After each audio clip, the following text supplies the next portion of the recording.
আমাকে এখন একটু বেরোতে হচ্ছে, তো কোথায় যাচ্ছি অবশ্যই তোমাদেরকে বলবো। তার আগে দেখো তালাটা মেরে নিয়েছি ঘরে।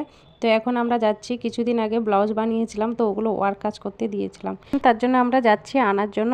এই দেখো চলে আসলাম দোকানে, কিন্তু এই দোকানটা অবশ্যই আমি দিইনি, আরেকটা দোকানে দিয়েছিলাম। আমি ফোন করেছিলাম, বলেছিল দোকানটা বন্ধ করে কোন দিকে যাবে, তো আমি বলেছি এই কাকিমার কাছে দিয়ে যেতে। তো আমি মেয়ের ছেলে কাকিমার কাছ থেকে ব্লাউজগুলো নিয়ে চলে আসলাম। ব্লাউজগুলো কিন্তু অনেকদিন আগে কিন্তু আমি কমপ্লিট করে দিয়েছিলাম, তারপরে এই যে ওয়ার কাজগুলো হয়েছে এগুলো করতে দিয়েছিলাম, আর খালি ফিটিং করলেই হয়ে যাবে ব্যাস।